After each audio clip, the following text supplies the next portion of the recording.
Fala pessoal, tudo bem? Boa noite. Vamos começar a nossa aula de bioética e biossegurança. Hoje nós vamos falar de biossegurança e segurança do trabalho. Então, vamos começar. Bom, primeira coisa para a gente falar, de segurança, toda vez que a gente se refere à palavra segurança, é aquela percepção de que nós estamos de fato protegidos de riscos, perigos ou até de perdas. A segurança ela envolve uma sensação de proteção, uma percepção em que nós entendemos que os riscos, perigos ou perdas elas podem nos acometer a qualquer momento. A gente vai ver qual que é a diferença entre esses termos. Bom, e a biossegurança, como a gente já vem falando desde a aula passada, conjunto de medidas voltadas para a minimização dos riscos, tanto para o homem, animal e meio ambiente, que a gente viu na aula passada. A primeira coisa que eu preciso perguntar para vocês é qual que é a sua concepção de risco e de perigo? Será que eles são sinônimos? Será que eles querem dizer coisas diferentes? Eu sugiro que você pause o vídeo agora, pause, pegue um papel e tente escrever o que você pensa, fala assim, risco, o que você imagina que seja risco. Aí coloque embaixo perigo. Aí coloque com suas ideias o que você tem hoje e veja se é condizente com o que de fato quer dizer risco e perigo. Então vou dar um tempinho, pausa o vídeo aí e depois você volta. Bom, se você pausou o vídeo, escreveu lá o que você quis dizer com isso, vou dar alguns exemplos para vocês entenderem sobre risco e perigo.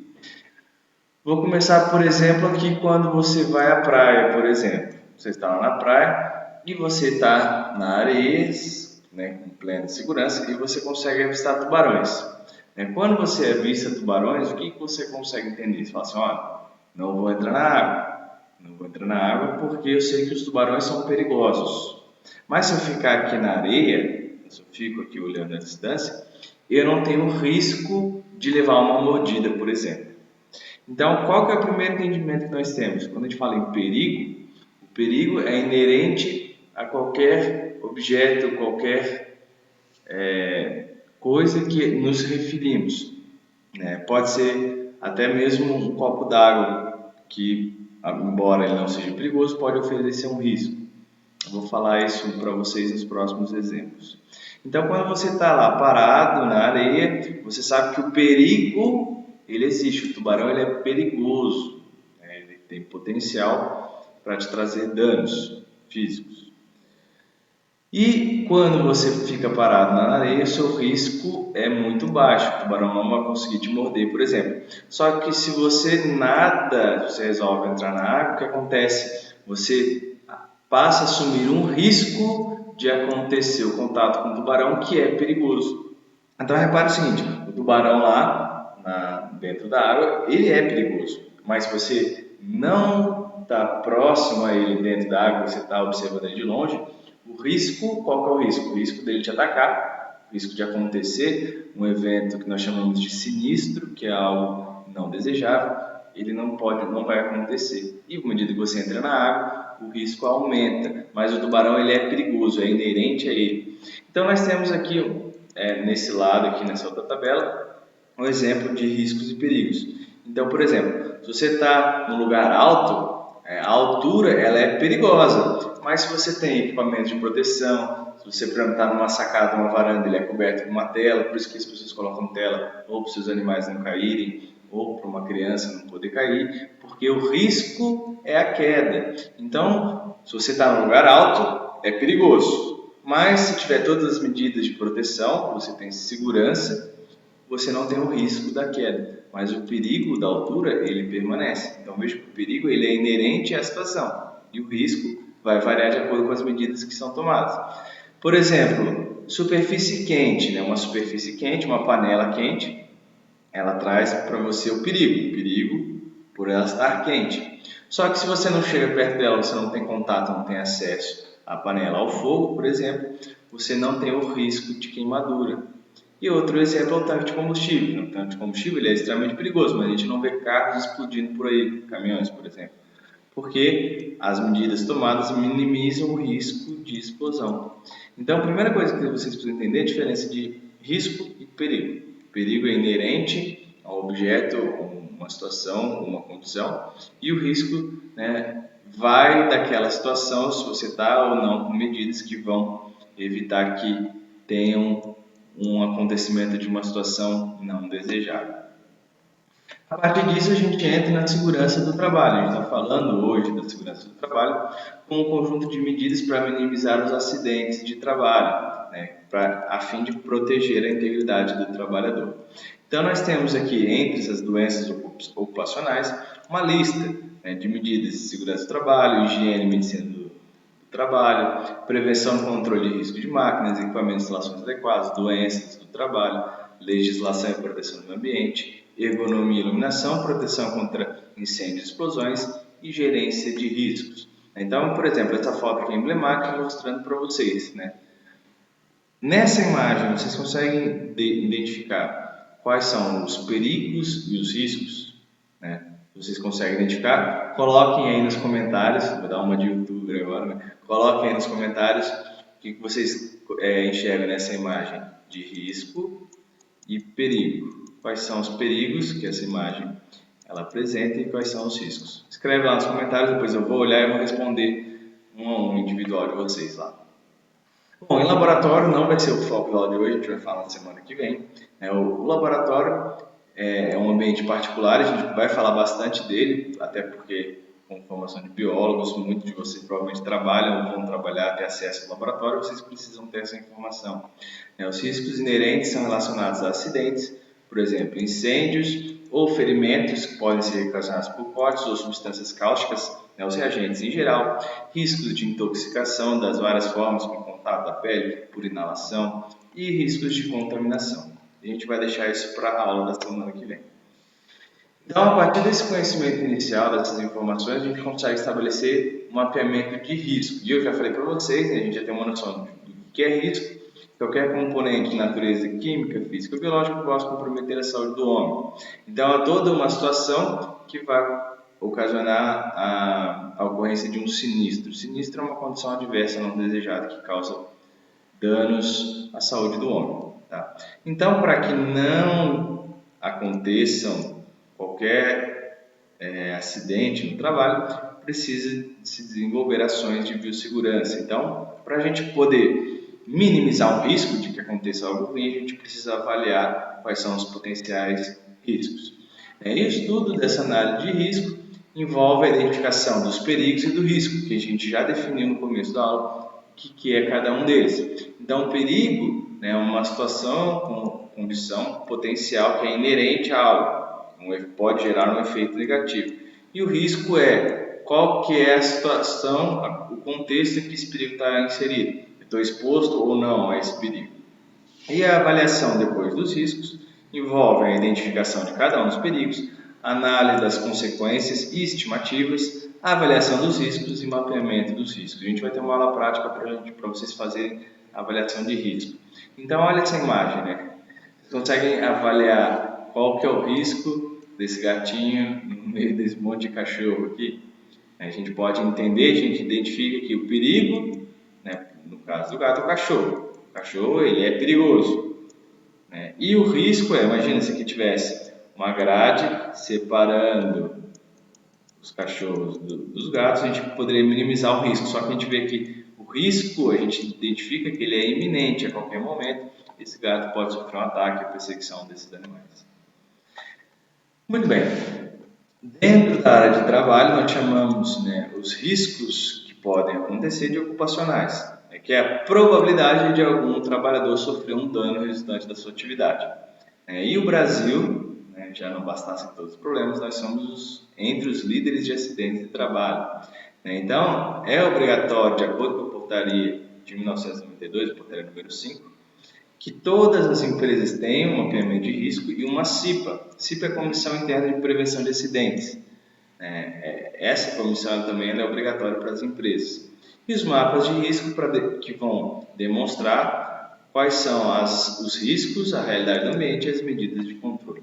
Então é isso aqui. Na aula prática, quando a gente for fazer, vou mandar para vocês, vocês vão fazer isso aqui. Uma análise de risco. Vocês vão estabelecer um mapa e no mapa eu vou explicar para vocês, né, o que são cada uma dessas. Ó. Grupo de risco pode ser de natureza química, física, biológica, ergonômica ou de acidente em geral.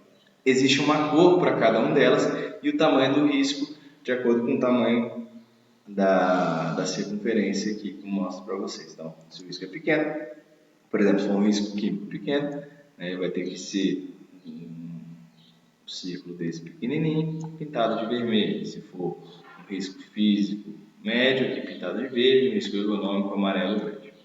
Então, é mais ou menos isso aqui. Então, nós temos a planta, né, de um determinado local, né, isso pode ser que uma empresa qualquer, então tem a área do jardim, almoxarifado, linha de montagem e tal. Então, aqui esse mapa de risco ele já está estabelecido. Então, o que ele diz para mim? Que aqui no jardim eu tenho um risco médio de marrom e de verde. Então, eu tenho um risco físico, aqui no jardim alguma coisa que pode causar um risco físico, e um risco biológico. Olha aqui, na administração eu tenho um risco ergonômico, né? Provavelmente é um risco alto, né? São pessoas que ficam trabalhando na posição sentada lá na administração, no computador, por exemplo, ficam muito tempo em pé, muito tempo sentado, né? Isso é relacionado com risco ergonômico. E por aí vai, a gente consegue detectar aqui na cozinha, né, riscos de acidente em geral, né, aqui não muito específico, na dispensa nós temos risco ergonômico grande, risco físico e biológico, a gente consegue ver aqui, e por aí vai.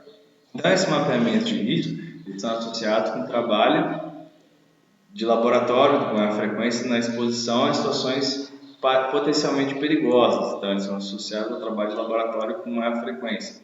Isso porque no laboratório a gente tem uma situação, uma condição em que vocês estão em contato direto com substâncias mais perigosas, e o risco precisa ser minimizado. Todas as substâncias são potencialmente perigosas. Essas substâncias possuem propriedades toxicológicas, agudas e crônicas. Isso aqui é mais falando de laboratório. Né? Evitar a exposição e planejamento do trabalho reduz acidentes. Então, aqui, toda vez que há um mapeamento de riscos, há necessidade de avaliar a toxicidade de uma substância e a interação dela com o organismo. Ela é baseada no que a gente já viu na aula de plantas tóxicas e medicinais, a dose letal 50, que é qual que é a dose mínima expresso em massa por massa do peso corpóreo do indivíduo, em que ela vai causar mortalidade de 50% da população. Então, por exemplo, se uma determinada substância, a dose letal dela for menor que 25 mg por quilograma, a gente consegue entender que essa substância é muito tóxica. Ela mata mais que 50% das pessoas que tiverem contato com ela. Então, uma quantidade muito pequena, 25 mg para cada quilograma, é uma condição em que uma determinada substância é avaliada como muito tóxica. Mas se ela for de 200 a 2.000 miligramas, então a gente pode pensar que é 2 gramas para cada quilograma, um indivíduo aí que pesa, vamos botar aqui 100 gramas, ele poderia até ingerir 20 gramas, que ele teria 50% de chance de morrer. Óbvio, 20 gramas, a gente pegar bastante coisa, mas é uma categoria já considerada como nociva. Então, isso aqui é uma imagem de um acidente de trabalho, né? Provavelmente alguma coisa caiu aqui no pé dele, um ácido ou algo, não parece um choque mecânico aqui. E aqui, falando do programa de prevenção de riscos ambientais, ainda sobre o risco ocupacional, visando a preservação da saúde e integridade dos trabalhadores, como, por exemplo, antecipação, acolhimento, avaliação e controle da ocorrência dos riscos ambientais. Então, a necessidade do planejamento, que tem que ser feito anualmente, estratégias e metodologias de ação, forma de registro e avaliação. Então, está aqui os tipos de risco, a gente vai passar cada um deles, de acidentes ergonômicos, físicos, químicos e biológicos. O que são os tipos de riscos de acidente? Será qualquer fator que coloque o trabalhador em situação de perigo e possa afetar sua integridade e bem-estar físico e moral. Então, máquinas e equipamentos sem proteção, probabilidade de incêndio, explosão, arranjo físico, armazenamento inadequado e por aí vai. Então, isso aqui é um risco de acidente. Então, você tem aqui o EPI e a pessoa que fala assim, não preciso, não quero usar, não vou ser acometido por nada, e de repente, na construção civil, cai um tijolo na cabeça do cidadão, qual que é o risco dele morrer? Muito maior do que se ele estivesse usando um EPI, um capacete. Isso é avaliação de risco, por isso que é obrigado a usar capacete na obra.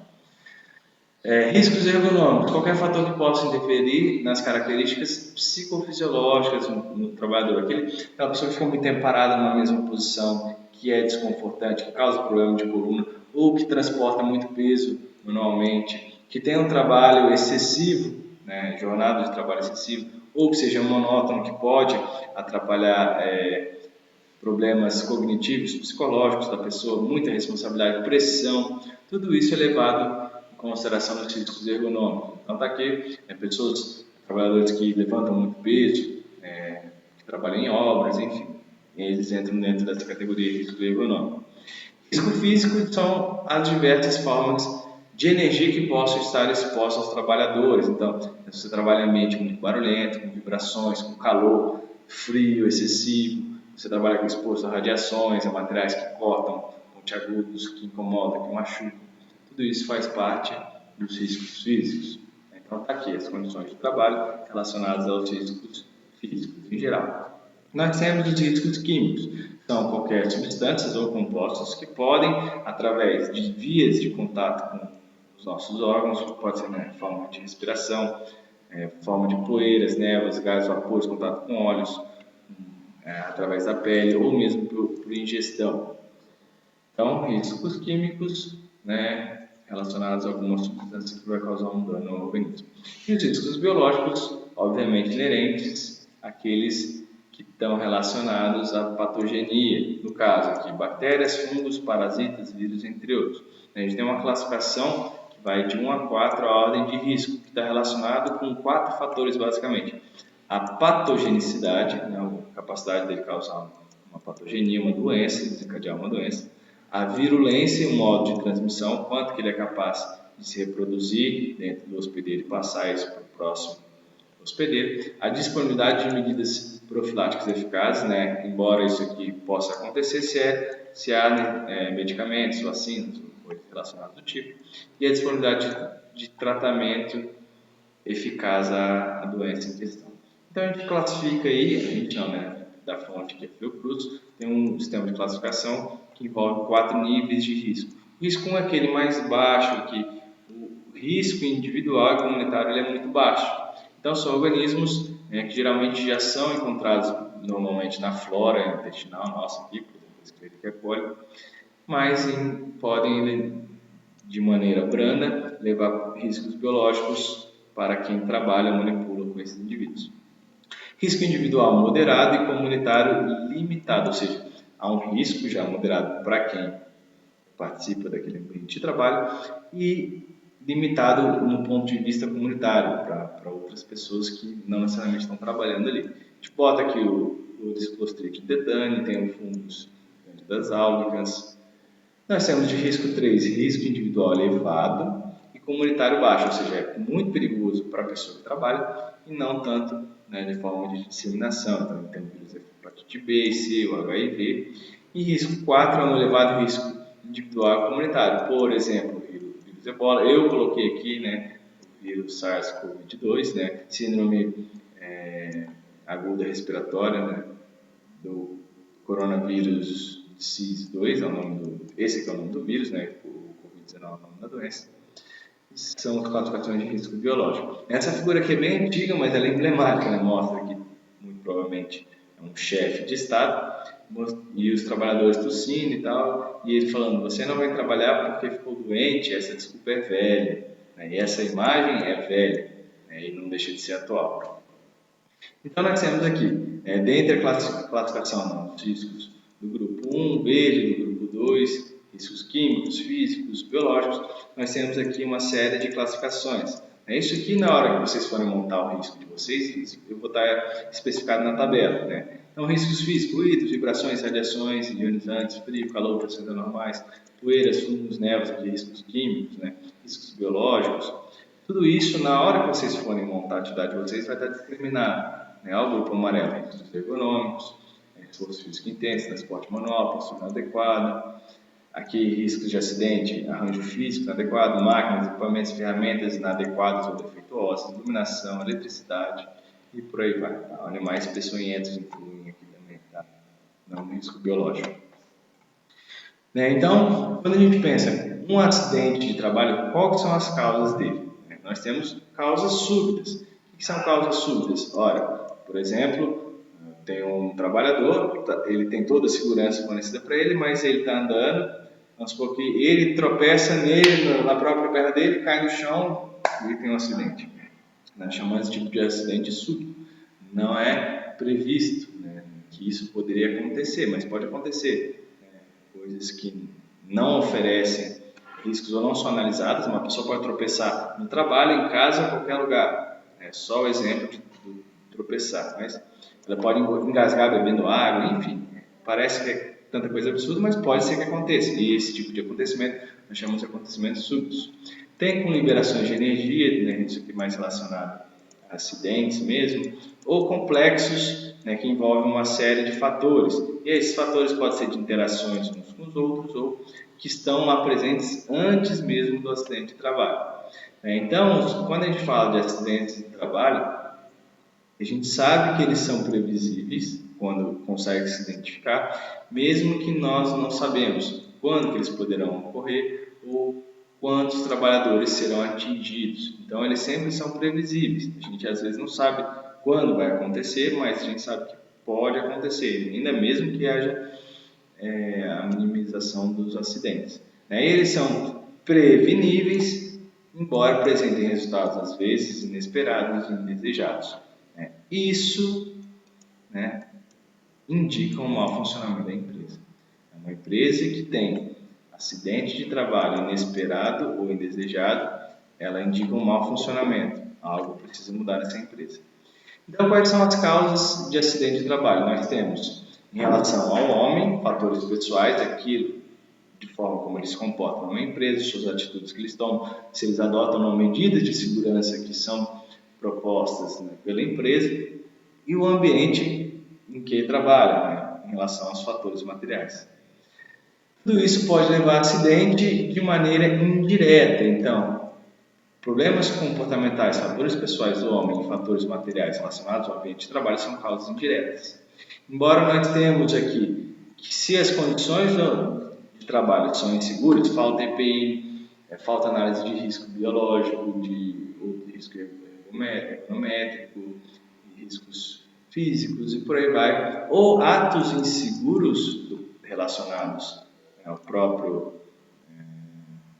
trabalhador, aquele que se recusa a utilizar um equipamento de segurança, isso invariavelmente são causas diretas que vão levar ao acidente. Tá bom? E as causas indiretas são aqui fatores pessoais, por exemplo, pessoas que desconhecem o risco. Então, por isso que o treinamento ele é muito importante para qualquer empresa. A necessidade do conhecimento do que vai se manusear, o que vai trabalhar, ou se tem treinamento e faltam informações inadequadas, a falta de aptidão, incapacidade física, atitudes impróprias, tudo isso de cunho pessoal leva a acidentes de trabalho. E fatores materiais podem ser relacionados ao risco inerente ao trabalho, isso causas indiretas, toxicidade dos agrotóxicos, máquinas, equipamentos ou ferramentas inadequadas, tem algum defeito que você vai manusear, isso pode acabar levando um acidente, e os equipamentos de segurança inadequados, né? Alguns EPIs eles são voltados, por exemplo, máscaras de respiração, né? Elas servem para um tipo de poeira ou um filtro para uma determinada situação e para outras não, e por aí vai. São causas indiretas que podem levar, que é uma ferramenta quebrada, pode levar a um acidente de trabalho. E as causas diretas, né, que são instituídas como atos inseguros, maneiras como se expõe ao risco. Uso de máquinas e equipamentos sem habilitação, improvisação de mau uso do equipamento, que são causas diretas, né, relacionadas a atos dos próprios trabalhadores, e as condições inseguras que colocam a integridade física em risco, falta de proteção em máquinas, equipamentos, falta de EPIs e por aí vai. Então, isso aqui é um outro exemplo, né, a pessoa que vai lá manusear, por exemplo, no esmeril, então ele vai lá, né, por exemplo, afiar uma ferramenta, seja lá o que vai fazer aqui, ele não está usando EPI, o que ele precisa estar usando? Nesse caso aqui, a gente consegue identificar. Falta a máscara aqui, para ele usar na proteção do olho, falta aqui uma luva, para ele utilizar, né? E aqui, muito provavelmente, o avental, né, para ele não ter contato com faíscas e tudo mais. Então, para a gente terminar a aula de hoje, eu deixo uma frase para vocês. Trabalhar com segurança é, acima de tudo, trabalhar com respeito. respeito a você, respeito à empresa e respeito a todos. Qualidade é segurança no ambiente de trabalho. Beleza, pessoal? Um abraço, já vou passar a atividade para vocês.